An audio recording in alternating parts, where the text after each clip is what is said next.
In today's video, everything Bloomburrow. Welcome back, ghouls and goblins. I hope you're having a magical day.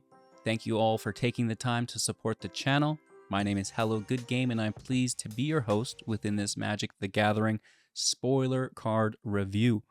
Bloomburrow, the upcoming set to be released within Magic Arena on July 30th. Oh, that's right, around the corner. And on tabletop, I believe on August 2nd, which is very, very exciting. The pre-release for tabletop will start on July 26th and run to the 1st of August, which is super exciting. Check out your local game stores, of course. We've got some new mechanics that we'll talk about throughout today's video as we touch on them for each specific card, just so you get a better idea rather than just me rambling here. Within, I think it must be like the first third of the set. We have so many spoilers in today's video. It's not even funny. And the set looks good. My first thought is, okay. Oh, that's in depth, HGG. Thank you so much. Very insightful. I thought so. Anyways, that's what we'll be doing. Like, comment, subscribe, become a YouTube member, join the community Discord, but most importantly, kick back, relax, and let's take a look at some of these new Bloomburrow cards. First up, the Dream Dew Entrancer is a 4-mana, 3-powered, 4-toughness frog wizard with reach, and when it enters the battlefield, tap up to 1 target creature and put 3 stun counters on it. If you control that creature, draw 2 cards. That's not bad. An ETB that can be flickered to trigger, maybe potentially even at instant speed, right? I could see you declaring blockers, right? You have 2 creatures in play, the Entrancer and, another. You're going to, put out your 2 blockers, your chump blockers, at which point, you flicker the frog, take it out of combat. It enters again, at which point you can apply the stun counters to your own creature, which is already blocking. Tapping it, it dies in combat, which it already would have, and you draw 2 cards.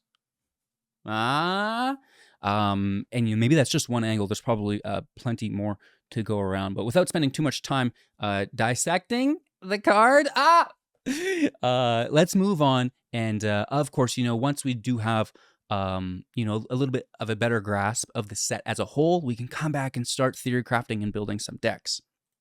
Moving on, Beza, the Bounding Spring, 4 mana, 4 power, 5 toughness. This is a legendary creature, elemental elk, and when it enters the battlefield, create a treasure token if your opponent has more lands than you, gain 4 life if an opponent has more life than you, and create 2 1/1 blue fish creature tokens if an opponent controls more creatures than you, and of course, draw a card if an opponent has more cards in hand than you.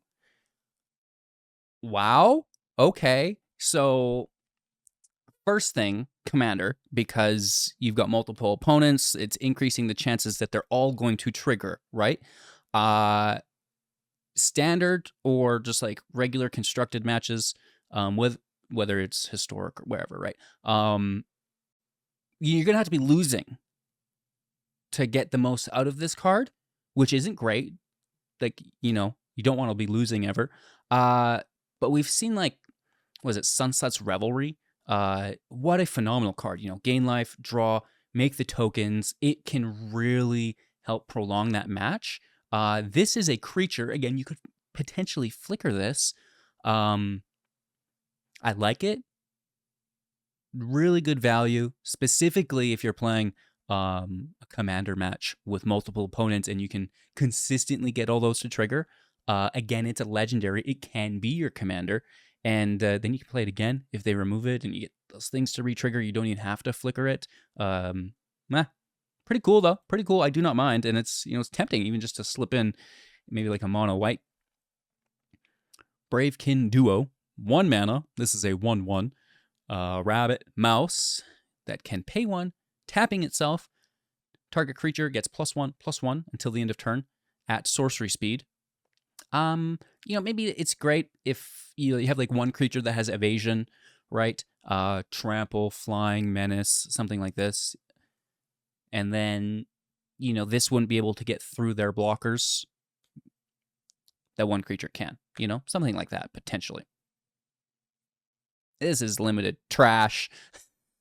But we want to still be aware of all the cards in the set. And sometimes cards like this will make an appearance in a constructed deck when, we're focusing in on tribals, like a rabbit deck or a mouse deck, which will exist in this set. Bloomburrow is very much a tribal-centric set.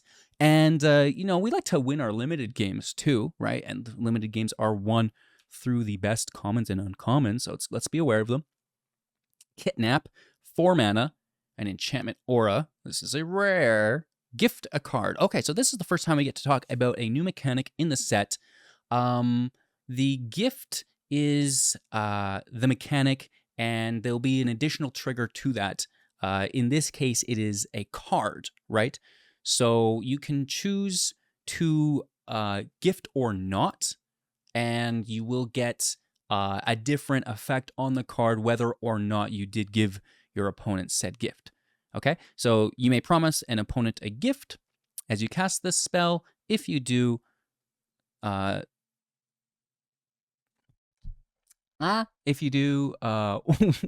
it enters, they draw a card. So that would be I'm so far away from my computer here. How far should you be away from your computer screen? I'm about maybe 6 feet. That's probably too much, right? So they're going to draw a card, right? Which is fine. And if you don't let them draw a card, you're enchanting the creature, and you're going to control the enchanted creature. So if you don't let them draw the card, that enchanted creature that you grabbed will tap and have stun counters put on it, right? So tap enchanted creature, and then put 3 stun counters on it. So I believe you'll be tapping regardless here. So when it enters battlefield, tap creature, that comes first. And then if you didn't do the gift, the stun counters will hit. You have to pardon my comprehension. We go through the cards and we'll figure it out. It's maybe a little bit slower, but at the end of the day, we'll figure it out. So, not great as far as I'm concerned. Taking their creature, yes. That's fantastic. Having it tap is not ideal. And then, having it tapped for what would be 4 turns because it's tapped as you grab it. That's the turn you're on. And then the 3 coming turns through the stun counters. It is at that point just a removal spell, which blue doesn't have a lot of. 4 mana's a lot, and it is also at sorcery speed, right? So, there's that. And then, probably having your opponent draw a card as well, so you can potentially dodge those stun counters if you did take something of value and want to make use of it. Having them draw 1 card is probably worth it. Let's say you take an Atraxa, right? You would want to utilize that card as soon as possible, right? I think. A lot of these will require some form of interpretation, value-wise, for each individual situation. Like, there's going to be times where you will gift them a card. You'll be like, absolutely, I need to use that. That's so good. And then there's other times where I think, you're like, I can't let you draw anything. I'm just going to take that and lock it out. The enchantment can always be removed as well, and they'll probably grab control of their creature back, which is, another downside to letting it sit there. Also a downside to the draw, though. So, just a terrible blue spell. Oh my god. Clement, the Worrywart. I know. 3 mana. This is a Simic legendary creature, Frog Druid. 3 power, 3 toughness with vigilance, which is, base stats, pretty good here. When it or another creature you control enters, and now this is a change that we'll see within all of the card text as well, enters the battlefield. No more. Now we just have enters, and you'll have to determine whether or not it's enters the battlefield, graveyard. I'm just kidding. It's always going to be enters the battlefield, I presume. If it's the graveyard, it will say so. Okay, which is kind of a bummer for me because I call it the battlefield, and I think they're really taking that away from me because I had them pinned in a quarter. Tangent here. People ask, why do you call them field wipes? Because it's called a battlefield, and it's not called a battle board, right? People call them board wipes, right? But it's not a battle board; it's a battlefield. And now they've taken that away from me, which is so sad.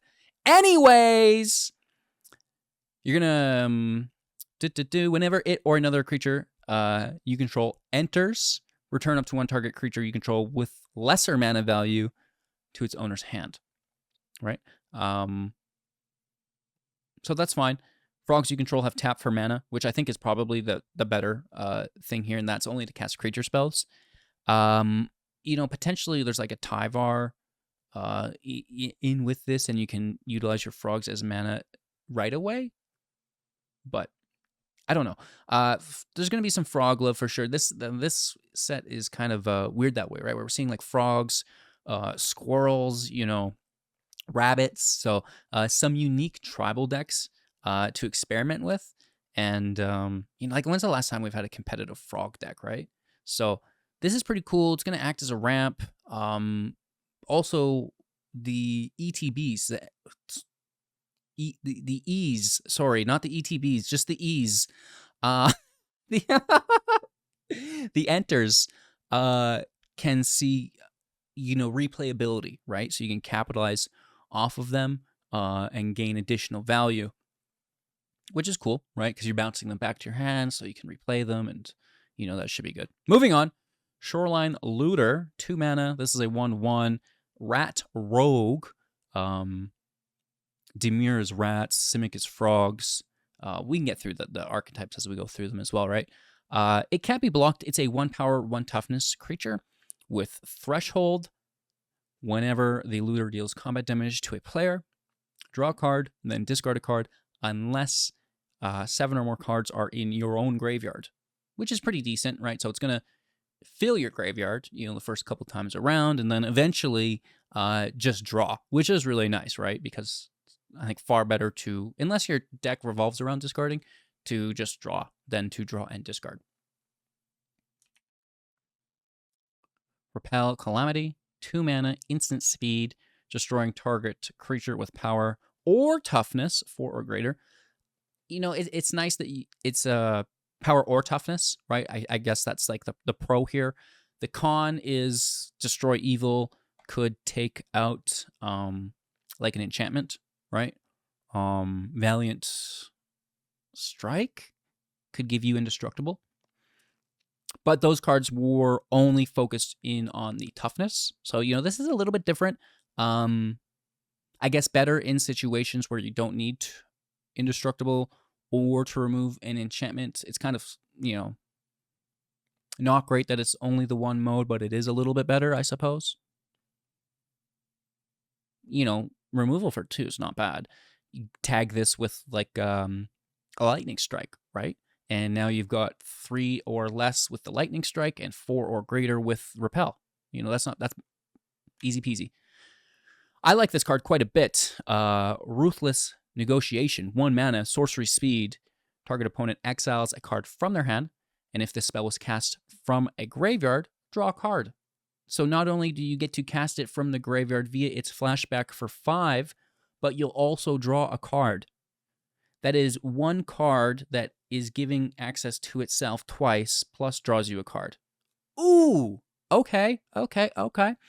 And the flashback at 5 is nice, because like your opponent's probably going to be down to, I would hope, their last card in hand at that point. So you get the first card, you get their last card. Nice. Runaway Together, 2 mana, instant speed. Choose 2 target creatures controlled by different players. Return those creatures to their owner's hand. So again, instant speed is nice here. You can take advantage of this with enter effects and, simultaneously gain some tempo through offsetting your opponent's creatures as well, right? So, maybe there's something that's cheap 2 mana for yourself that has like an enter the battlefield effect, and your opponent's got like a 4 mana permanent in play creature. You bounce their 4, you bounce your 2, you replay your 2. It's much harder for them to replay their 4. It takes a whole turn, right? So you can really take advantage of that with this card, and I think it's pretty good, specifically as a common card. Lily Splash Mentor, 4 mana. This is a 4/4 frog druid with reach. You can pay 3 to exile another creature you control, then return it to the battlefield under its owner's control with a +1/+1 counter on it at sorcery speed. Again, the enter effects here, can be kind of compounded turn after turn for as little as 3 mana. And, this isn't forcing it to tap. If you have 6 mana, you can double down, do multiple creatures, which is really cool. Not only powering them up, but again, recapitalizing on that enters effect. I like it. Fell, 2 mana, sorcery speed, destroy target creature. This is great. It's kind of sad that we expect more from it. It's true. Well, I guess it's better than, what do we have? Go for the Throat. Destroy non-artifact creature. Downside, this is sorcery speed, right? And I think that's quite a downside. Bitter Triumph. Instant speed can also take a Planeswalker. Is discarding cards so bad? Is paying 3 life such a terrible thing? Specifically, as we have the Miner that can be discarded and literally just enter the battlefield, the exact same playline. So it's gonna be good, obviously, in limited. Take it as soon as you see it, but is it gonna see constructed play? No, I don't think so at all. Shriek Force. I don't even know.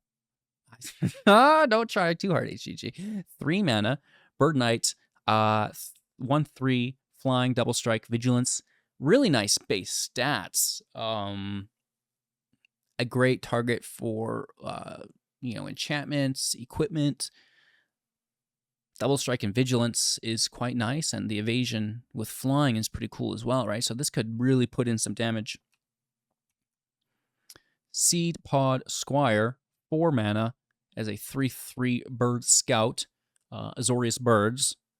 Whenever the Squire attacks, target creature you control without flying gets +1/+1 until the end of turn. Limited filler, right?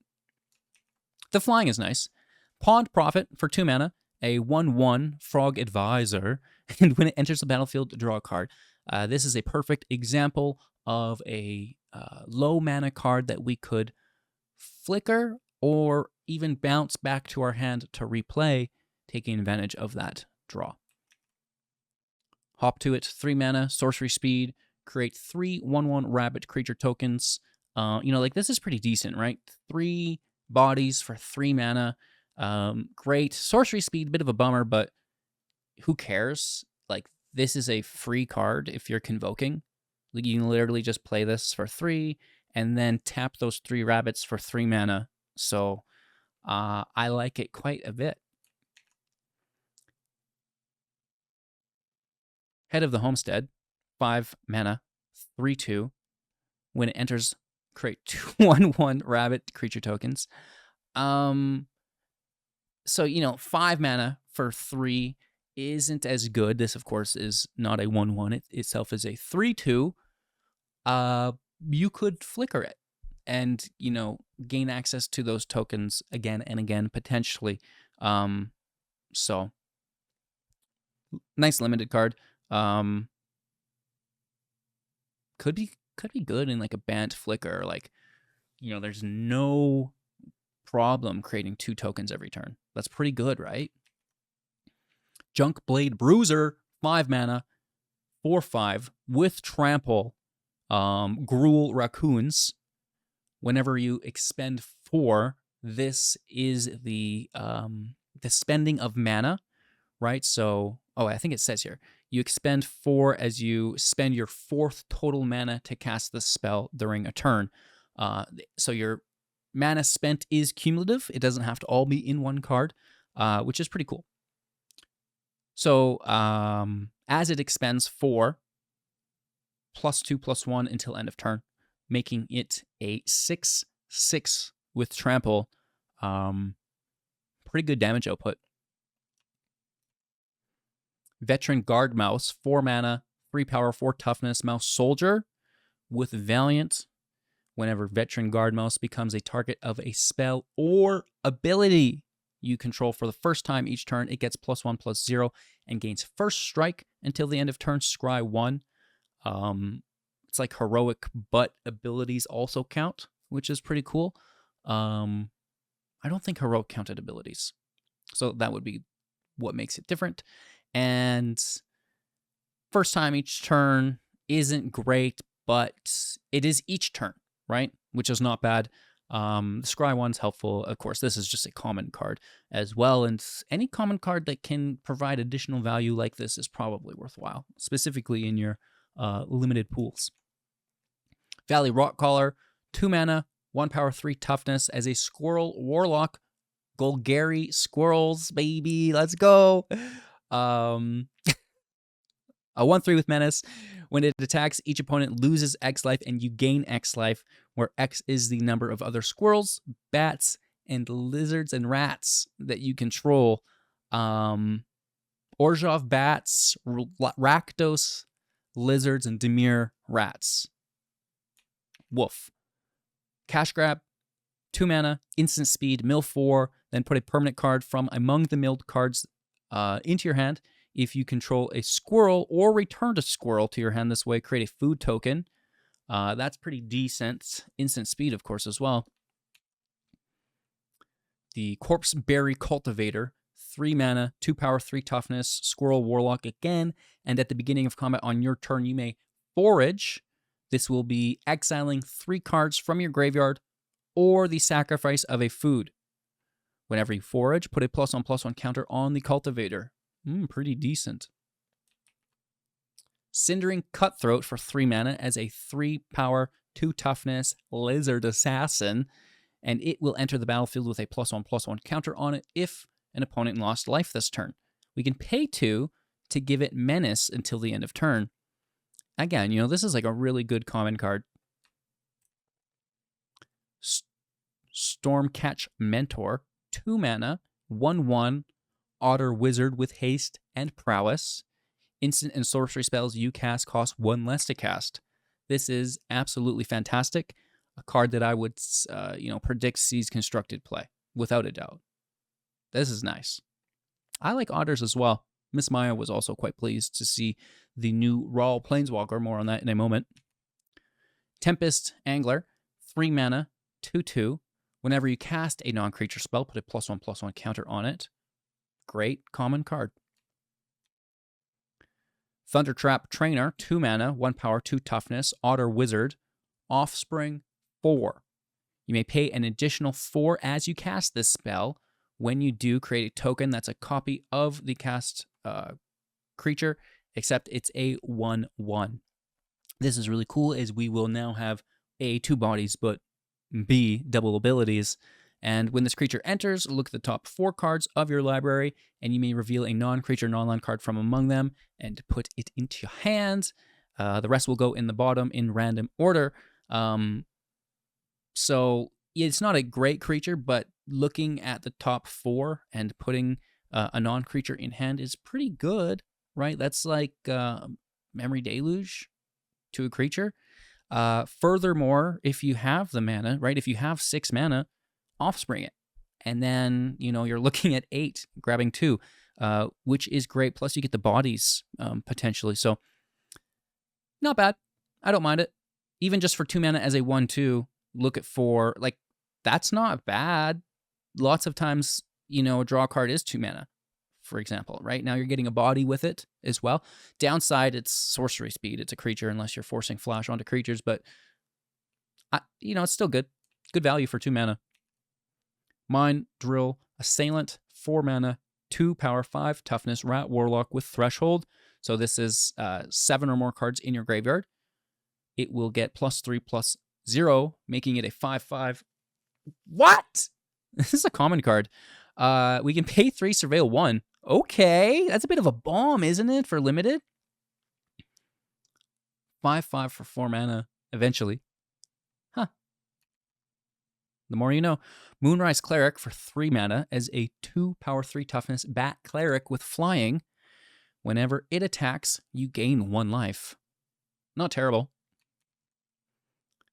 Artist Talent, 2 mana. This is like a class enchantment. We haven't seen these since Dungeons and Dragons? Okay. And you'll gain a level at sorcery, right? So for 2 mana, whenever you cast a non-creature spell, you may discard a card. If you do, draw a card. 3 mana takes it to level 2. Non-creature spells you cast cost 1 less to cast. And then level 3, for an additional 3 mana, if a source you control would deal non-combat damage to an opponent or a permanent an opponent controls, it will deal that much +2 instead, which is pretty good. So reducing non-creatures by 1 is very good. Drawing and discarding is not bad either. That's very good as well. And then, level 3 is a lot to pay for, but is easily refunded. Like, a lightning strike is 2 mana and does 3. So if you have some stuff to do, I think it's fine. I'm worried it's a little slow. Like the meta's pretty aggressive, but we have rotation, and it's maybe we find room here. And of course, there's so many sets to come in the future on top of this that could make it more viable. The class enchantments are no joke. There's a lot of value sitting here. But I don't know if the matches are slow enough to allow you to unlock it. It's my fear. Tidecaller Mentor, 3 mana, Rat Wizard, 3/3 with Menace Threshold.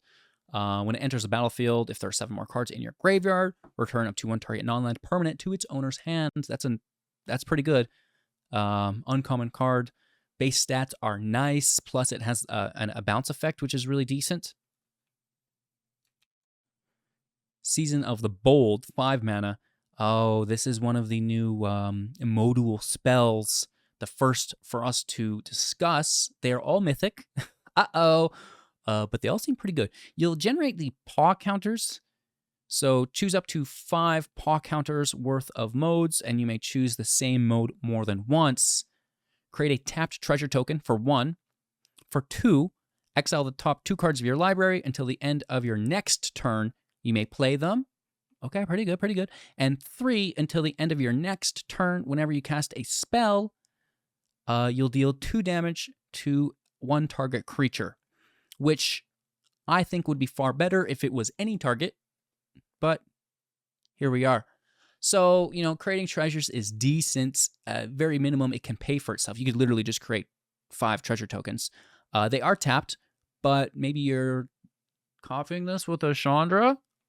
Oh, that would be crazy. Chandra can copy all of these spells, in fact. And then gaining card advantage isn't bad either. Wait till you see the black one. Season of Loss. It's aptly named. 5 mana. More like Season of Win. Call an ambulance, but not for me. Adding 5 paw counters, as they all do, choosing any mode more than once. 1 paw counter, each player sacrifices a creature. 2 paw counters, draw a card for each creature you controlled that died this turn.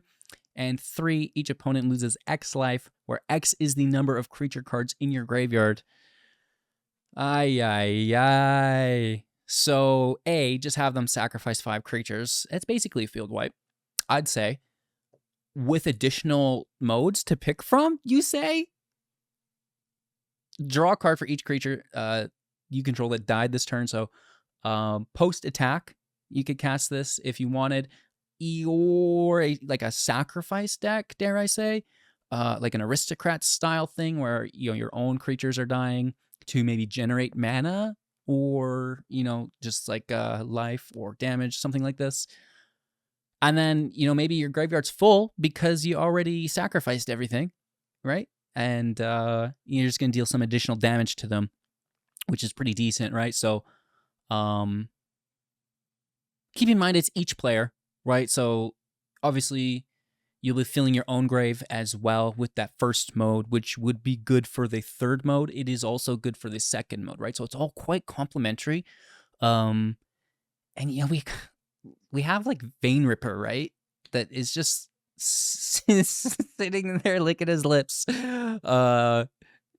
Also, what's that other card where you can just sacrifice any number of permanents to draw? I forget its name, but like, there's a couple things here that are working in unison for that build, and it feels fun.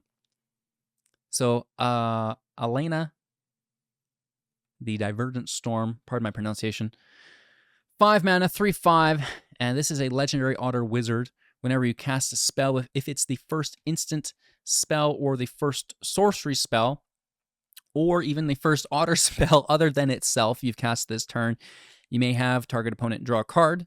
If you do, copy that spell, and you may choose new targets for the copy. Are you kidding me?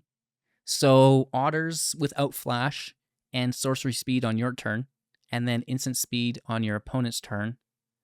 Right, because this isn't just your turn.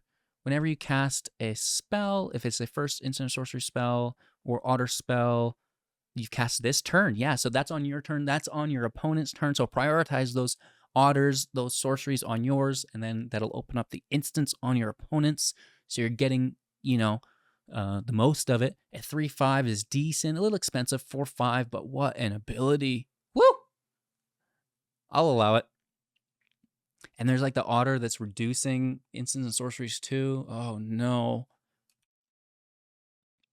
Glarb, Calamity's Augur, 3 mana. This is a legendary creature, 2 power, 4 toughness with Death Touch, and you may look at the top card of your library at any time, which is always nice.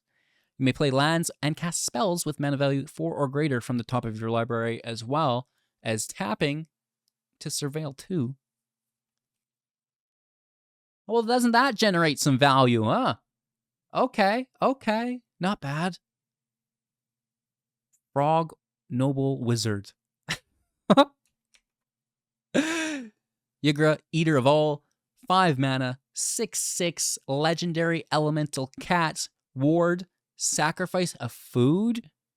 That's quite specific. Most people don't have food to sacrifice. Other creatures are food artifacts in addition to their other types and have pay 2 to sacrifice, gain 3 life. Okay, so you're forcing your opponent's creatures into food tokens. I see. And whenever a food is put into the graveyard from the battlefield, put 2 +1/+1 counters on it. So that's nice because that's your food. That's their food. 6/6, eh? Oof. That's a big kitty. Hunter's Talent, 2 mana. This is another class enchantment. When it enters, creature you control deals damage equal to its power to creature you don't control. Well, that's typically something we're paying 2 for anyways, at instant speed, mind you. Leveling it up for 2 mana. Whenever you attack, target attacking creature gets +1 and trample until the end of turn. Nice. And for 4 mana, taking it to level 3 at the beginning of your end step. If you control a creature with power 4 or greater, draw a card. Okay. I see you. Seedglaive Mentor, 3 mana, 3 power, 2 toughness, mouse soldier with vigilance and haste. Base stats are nice. Valiant, whenever it becomes a target of a spell or ability that you control for the first time each turn, put a +1/+1 counter on it. Keeps the counter. Okay. 3 power with haste is nice, and that vigilance is pretty tasty, specifically as it begins to power itself up. Thorn Vault Forager, 2 mana, 2 power, 2 toughness, Squirrel Ranger, tapping to add a forest or green source to your pool. Can tap to forage. This will be exiling 3 cards from your graveyard or sacrificing a food to add 2 mana of any combination of colors. Woohoo! And we can pay 4 to tap, searching our library for a squirrel card, revealing it, putting it into our hand, then shuffle. That's good. That's going to be played in all the squirrel decks across all of Magic. I guess.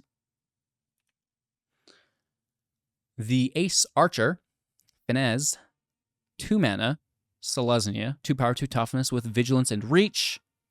This is a legendary creature, Rabbit Archer. Whenever it attacks, put a +1/+1 counter on each other creature you control. That's a token or a rabbit. If that creature, sorry, then if creatures you control have total power 10 or greater, draw a card, which isn't unrealistic, on each other rabbit or token.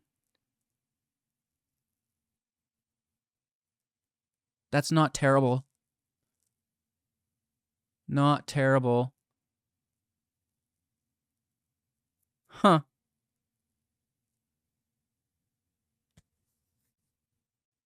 Interesting. It's a legendary, though, so it's not like...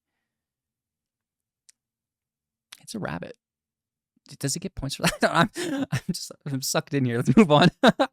The Valley Quest Caller for 2 mana is a rabbit warrior, 2 power, 3 toughness, and whenever one or more other rabbits, birds, bats, and or mice you control enter, scry 1. That's quite good.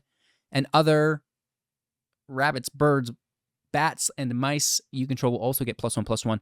Okay, I like this. So maybe it's not a focused tribal deck where it's like, okay, I'm running a rabbit deck, but maybe you're kind of running all of the best critters, right? You're running the best rabbits, you're running the best bats, the best birds, and the best mice all in one deck, and this is your tribal lord. I bet it would be good. I bet it would be good. Forest Critters deck gonna be OP, right? It's like a Disney movie up in here. Wear down, 2 mana, sorcery speed, gift a card. That's a bit of a bummer. You never like to give your opponent a card, but let's see what we're doing.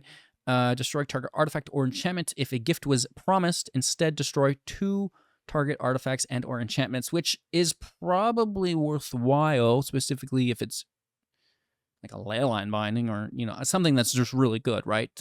Temporary lockout. Yeah, you take that. And if they got 2 of them, you take them both. You can draw a card. Go for it. They draw 3rd copy and just take everything again.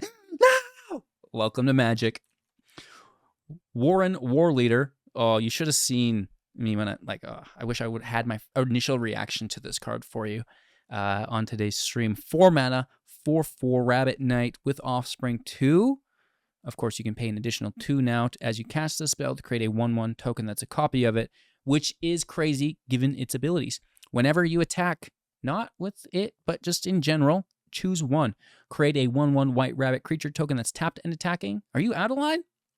Or attacking creatures you control get +1/+1 until the end of turn.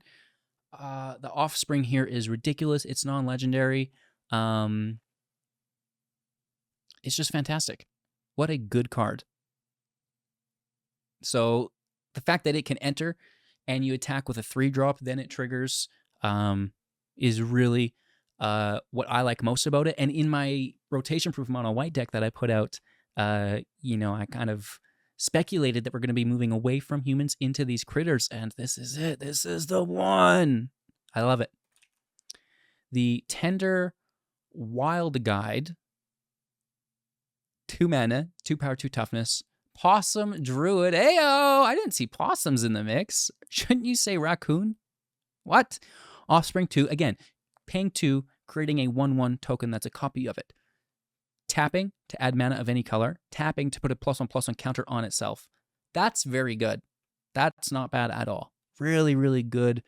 You know, allowing you to ramp, allowing you to power up as well. Camellia, the Seed Miser, 3 mana, 3/3, legendary squirrel warlock with menace. Other squirrels you control also have menace now, and whenever you sacrifice 1 or more foods, create a 1/1 green squirrel creature token. Whew, that's aggressive. Pay 2, forage, exile 3 cards, or sacrifice a food, which would trigger its, you know, previous ability to create that 1/1, which is good. Put a +1/+1 counter on each other squirrel you control. Are you kidding me? Are you kidding me? That's so good. Dang, bruh. Here's Rahl, Crackling Wit. 4 mana, 4 loyalty as a planeswalker. Whenever you cast a non-creature spell, put a loyalty counter on the Crackling Wit. Okay, like as Teferi draws a card. +1, creating a 1/1 blue and red otter with prowess. Yes. -3, draw 3 cards, then discard 2 cards. Pretty good value, all in all. And finally, -10, and this is the big one. Draw 3 cards, as well as get an emblem with instant and sorcery spells you cast have Storm. So we're running low mana, and we've seen the otter that reduces instants and sorceries too. So it doesn't even have to be too low of mana. Things that we can cast in multiple to stack up those loyalty. Maybe non-creatures that what's the word I'm looking for? Proliferate. That could be a thing. And because then you're getting like double counters, right? Into that emblem, and you just continue what you were already doing, which is fantastic. So I like it. That is very, very good. Season of Weaving. Now, this is the blue module paw card. I'm not really sure how to refer to these yet. I call them power spells. Every set's got them. 6 mana, sorcery. Again, choose up to 5 paw counters worth of modes, and you may choose one mode more than once. For 1, draw a card. For 2, choose an artifact or creature you control. Create a token that's a copy of it. Uh-oh. Hello, synthesizer. And pay 3 to return each non-land, non-token permanent to its owner's hand. So this is fantastic because blue needs a field-wide bounce effect to be competitive, typically within those mid-range builds. Here we see that provided alongside additional value, much like the black could just have your opponent sacrifice a bunch of creatures. We'll have everyone sacrifice creatures, which is crazy for Commander. But drawing cards is just good, right? Creating copies of things if you're not bouncing is really good as well. Obviously, you don't want to be creating copies that you then bounce. Fantastic. Absolutely fantastic. Really good value here. I like it. The Cyclone Giant is... I missed that card. Moving on. Maha. It's Feathers Knight. 5 mana, 6/5. Elemental Bird, legendary, with flying and trample. Ward, discard a card, never bad. Creatures your opponents control have base toughness 1. This with maybe like a Tectonic Rift or something. Very nice. It also, because of that, will increase your damage output via the trample, as they're only now blocking 1 of that 6 trample damage. Something, first strike trample. Don't try too hard here. Osteomancer Adept, sorry. Still didn't get it right. For 2 mana as a Squirrel Warlock, that's 2 power, 2 toughness with Death Touch. Pay 0. Where am I even getting that from? Tap it until the end of turn. You may cast creature spells from your graveyard by foraging in addition to paying their other costs. If you cast a spell this way, it will enter with a finality counter on it. So again, the foraging will be either sacrificing a food or exiling 3 cards from your graveyard, which is pretty decent. You still have to pay for your creature, but gaining access to it through a tap is quite good, specifically as it's a squirrel, and we've seen some of those really high-value squirrel cards already. Might of the Meek for 1 mana, instant speed. Target creature gains trample until the end of turn, and also gets +1/+0 if you control a mouse. As well as drawing a card, which is, those cantrips are really helpful on a lot of these battle tactic cards or surprises.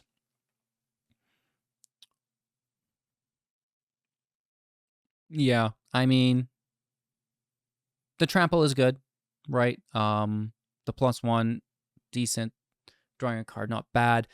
I think Celebration is going to be a bit of a thing, which is good because the Celebration mouse, from I don't know its name. It's from another set. It's red. It's like a 2 mana 2/1 or something,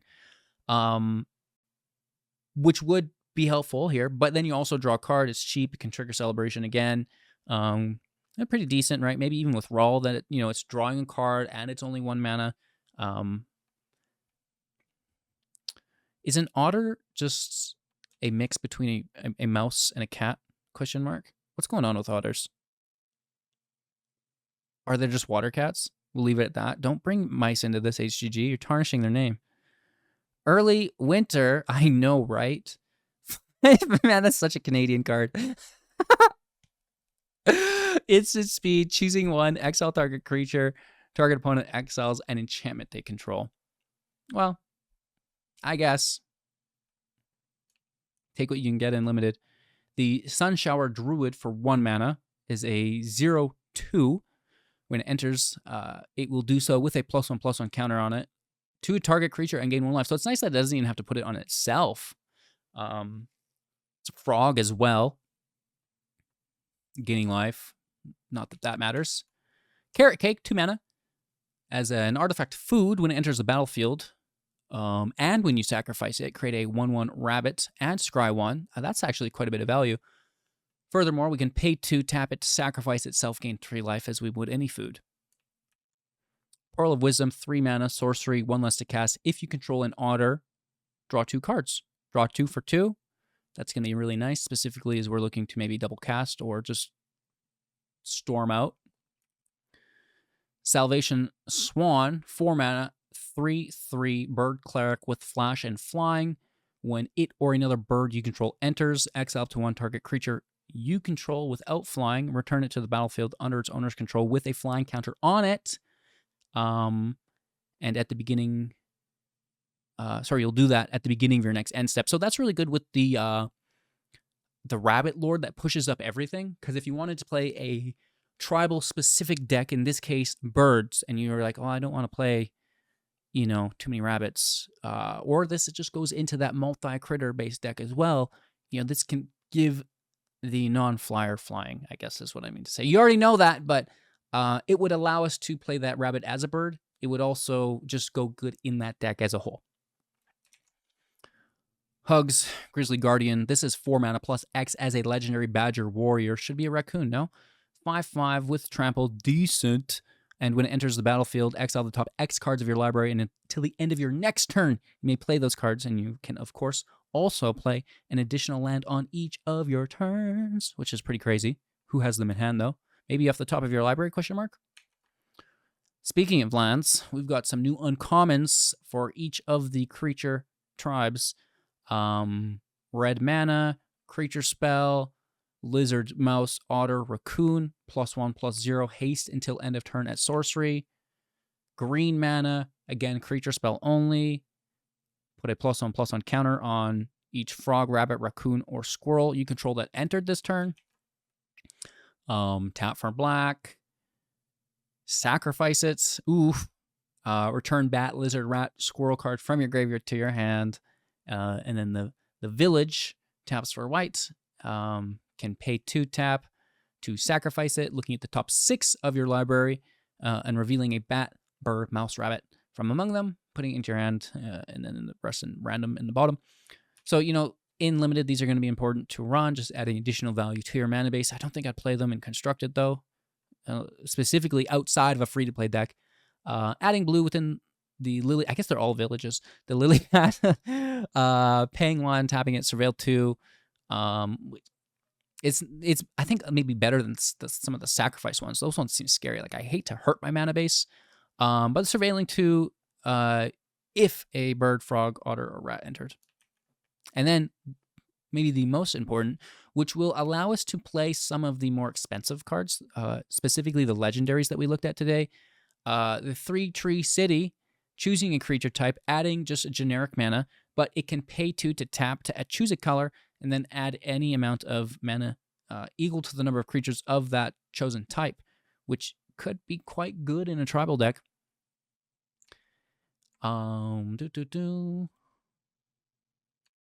Then we have the Plume Creed Mentor for 3 mana, 2 power, 3 toughness with flying. Whenever it or another creature you control with flying enters, put a +1/+1 counter on target creature you control without flying. You could be good again with that rabbit, potentially. Pretty budget, but definitely not bad. Then we have one of those more expensive legendaries I was aforementioning. Castrol, the Windcrest. 5 mana, 4/5 with flying, and whenever one or more birds will deal damage, combat damage specifically, to a player, choose one. You may put a bird creature card from your hand or graveyard into the battlefield with a finality counter on it, which is fantastic. Put a +1/+1 counter on each bird you control, which would be good if you were running double strike, and then you could take advantage of that on your second attack, or drawing a card. Specifically, this card would be very good with double strike, all in all, to just double trigger. So, yeah, not bad. A little expensive, but maybe we can get it out. The Flowerfoot Swordmaster, 1 mana as a 1/2 with Offspring 2, Valiant, +1/+0 until the end of turn on mice you control. It's not bad. 2 bodies, pretty decent, specifically in a Convoke deck. Parting Gust, 2 mana, instant speed, gifted tapped fish. That's a 1/1, and exile target non-token creature. If it wasn't promised, if you're not going to give them the fish, it will enter with a +1/+1 counter on it at the beginning of the next end step. Of course, if you do gift, it's just permanent removal, instant speed, which is quite nice, quite nice, quite nice. Very good, in fact. The Starseer Mentor for 5 mana as a 3/5 with flying and vigilance, bat, warlock, and at the beginning of your end step, if you gained or lost life this turn, target opponent will lose 3 life unless they sacrifice a non-land permanent or discard a card. It's expensive, but in limited, that's a good card, right? Very nice. The flying is decent. The vigilance is really good with the 5 toughness. It's just like a little expensive. Muria, Trash Tactician. Oof, 3 mana. It's a raccoon, though. That's fantastic. The Trash Panda. 2 power, 4 toughness. Legendary, unfortunately. And at the beginning of your first main phase, add a red or green for each raccoon that you control. That could be quite substantial.